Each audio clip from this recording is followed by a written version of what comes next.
शब्द सोच समझ कर बोले और एक बार किसी की मदद बिना स्वार्थ करे तो संसार एकदम बदल जाएगा। बुद्ध की शिक्षाएं आज से 2500 साल पहले कही गईं, पर उनमें आज भी इतनी ही शक्ति है जितनी पहले थी, क्योंकि वे समय से परे हैं। वे किसी जाति, धर्म, भाषा या देश से बंधी नहीं हैं। वे जीवन के मूल स्वभाव से जुड़ी हैं। गौतम बुद्ध ने कहा, 3 चीजें कभी नहीं छिप सकती, सूर्य, चंद्रमा और सत्य। सत्य को चाहे जितना ढकने की कोशिश करो, वह अंततः प्रकट हो ही जाता है। और बुद्ध की शिक्षा वही सत्य है जो हर काल में लोगों को राहत, दिशा और शांति देती रही है। गौतम बुद्ध का जन्म लुम्बिनी में हुआ था। उनका वास्तविक नाम सिद्धार्थ था। एक राजा के पुत्र होने के बावजूद उन्हें सांसारिक जीवन में कोई सच्चा सुख नहीं मिला। एक दिन जब उन्होंने एक वृद्ध व्यक्ति, एक रोगी, एक मृत व्यक्ति और एक शांत साधु को देखा तो उन्हें संसार की अस्थिरता, दुख और अपरिहार्यता का गहरा ज्ञान प्राप्त हुआ।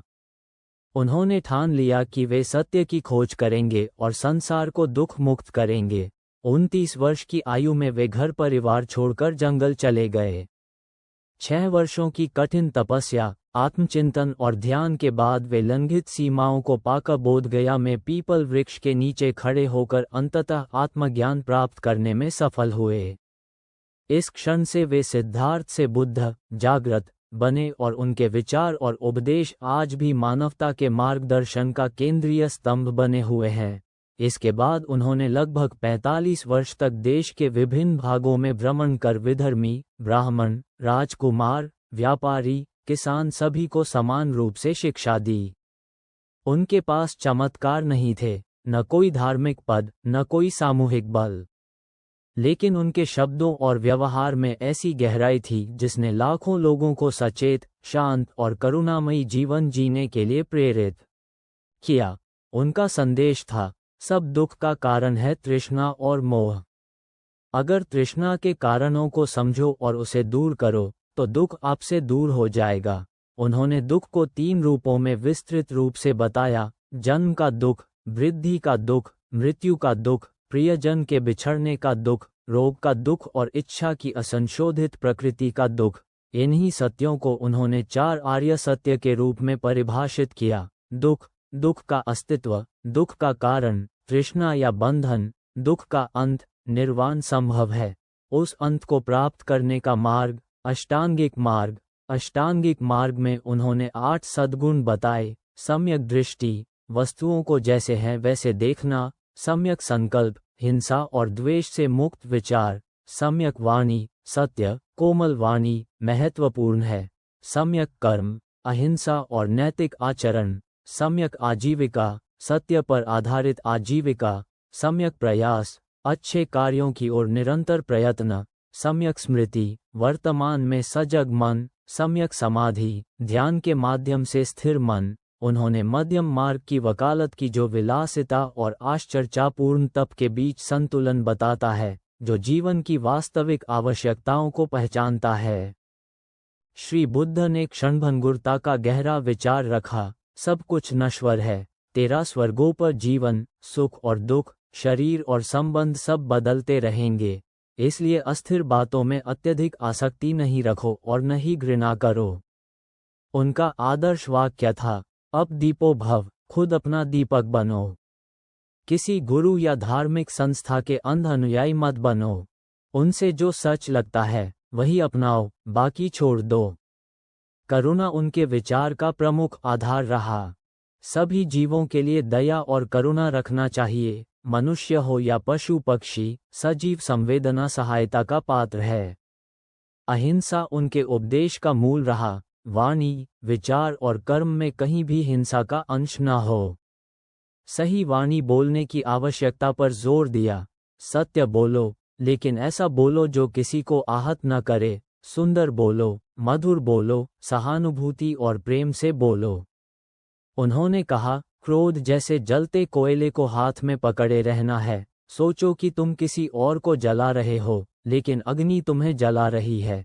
ये बात उनके करुणामयी व्यवहार को दर्शाती है।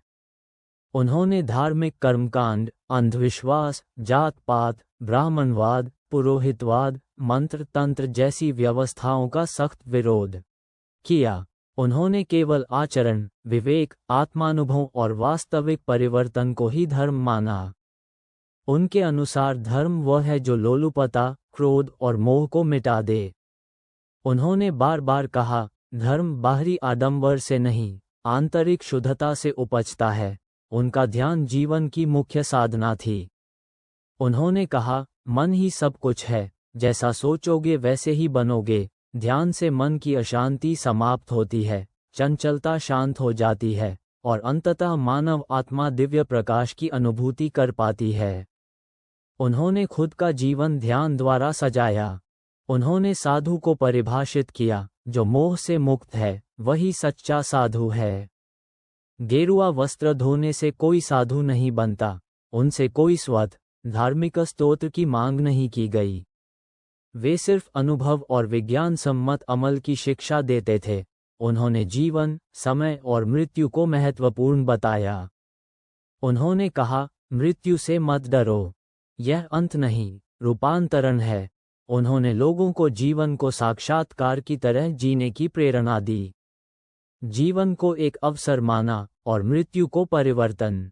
इस दृष्टिकोण ने लोगों को भय से ऊपर उठकर जीवन को जागरूक और सकारात्मक दृष्टि से देखने का मार्ग दिखाया। उन्होंने मानव रवैयता का उदाहरण प्रस्तुत किया। जाति, धर्म, लिंग, वर्ग, राष्ट्रीयता, इनके पीछे कोई आध्यात्मिक महत्व नहीं। कर्म ही मनुष्य को महान बनाता है। उन्होंने कहा, जो अपने ऊपर विजय प्राप्त करता है वह दूसरों को जीतने से कहीं अधिक महान विजयी होता है। आध्यात्मिक सेवा के बारे में उनका संदेश था, ज्ञान का दान सबसे बड़ा दान है, लेकिन अन्य दान जैसे अन्न दान, वस्त्र दान, समय दान, सहारा, इनका भी मूल्य है। उन्होंने स्पष्ट रूप से बताया, दान केवल बाहरी क्रिया नहीं है, यह आंतरिक संकल्प, करुणा और स्वच्छता से होना चाहिए। इसे भावना के साथ देना चाहिए। उन्होंने भूतकाल और भविष्य से ध्यान हटाकर वर्तमान क्षण में जियो, कारण यही क्षण ही तुम्हारे नियंत्रण में है। ये संदेश आज की तेज, तकनीकी और तनावपूर्ण दुनिया में और भी प्रासंगिक हो गया है। उन्होंने कहा, ज्ञान बनो आत्मानुशासित, प्रेम और करुणा से भरा, पर मजबूत और स्वतंत्र विचार वाला। उन्होंने कहा, अगर मेरी बात तुम्हारे अनुभव में सही उतरती है तो उस पर चलो, नहीं तो छोड़ दो। इस दृष्टिकोण ने उन्हें वैज्ञानिक दृष्टि से चिंतने वाले, व्यक्तिगत अनुभवों को महत्व देने वाले आध्यात्मिक गुरु के रूप में स्थापित किया। वे किसी को परिवर्तित करने के लिए अनिवार्य रूप से धार्मिक संस्था या उपासना की आवश्यकता नहीं बताते। उन्होंने केवल अनुभव, परिवर्तन, करुणा और विवेक को रास्ता बताया। उनका आदर्श जीवन शांति, करुणा, सत्य, स्वतंत्रता और सेवा का होना चाहिए। आधुनिक समय में जहां तनाव, भय, द्वेष, द्वैतवाद, आत्मप्रेम, लालच बढ़ रहे हैं, बुद्ध की शिक्षाएं अधिक सशक्त और आवश्यक हो जाती हैं। अगर हम रोज थोड़ा समय ध्यान, आत्मनिरीक्षण, करुणा, दान, सेवा, क्षमा और अहिंसा में व्यतीत करें, तो जीवन में गुणात्मक सुधार, मानसिक शांति, भावनात्मक समर्थन और सामाजिक परिवर्तन लाया जा सकता है।